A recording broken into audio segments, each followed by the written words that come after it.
Hey guys, welcome back to another video. I hope you're all doing well, and in today's video I wanted to talk a bit about the Galaxy Z Flip5 and why I stopped using it. Before we do though, make sure to hit subscribe. It's free and it helps a ton. The Z Flip5 is a good phone and it gets the thumbs up from me, but it does have some caveats. Foldable phones are becoming more common, but I feel like there are still quite a few improvements that need to be done in order to make them a more viable option. Now that's not to say you couldn't use this phone as a daily driver, but you do have to be aware of some of the drawbacks when doing so. I've used this phone for a few months and had no major issues. Performance is really good with the Snapdragon 8 Gen 2 and 8GB of RAM. The software is pretty well optimized, and being that it's a Samsung, it has a plethora of customizations. Good Lock is a must-have app for all of those super customizable aspects of Samsung devices. I use Theme Park to make a custom theme for my quick toggles, Home Up to change the layout of recent apps to a mini grid mode, and also enable swipe down to search in the apps list. These are just a few things I have customized to my liking with Good Lock, but there is so much more you can do with it. Moving on though to the largest drawback for me, which is actually part of what makes having a foldable phone useful and unique, is the outer display. I do enjoy the outer display and it has a lot of functionality, such as being able to quickly see what time it is,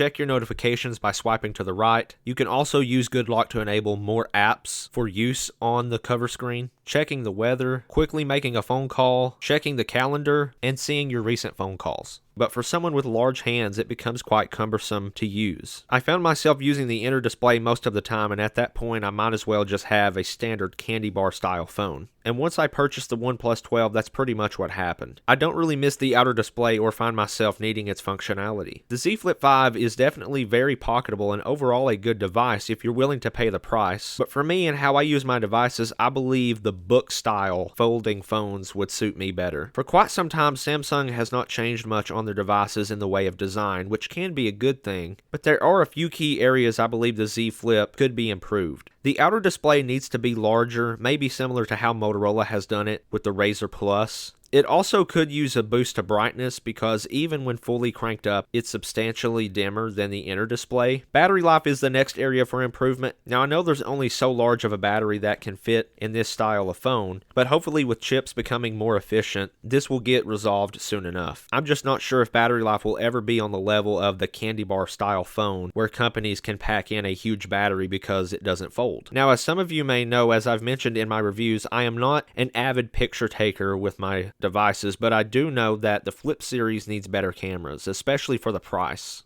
Throw in full IP68 dust and water resistance, improving the crease and continuing to make the hinge more robust, and with those improvements I think the clamshell style folding phone will be a much more viable option. Let me know your guys' thoughts down in the comments if you have a Galaxy Z Flip 5 or a Motorola Razr Plus or any of the many book style folding devices out there. Thanks for watching and I will catch you next time.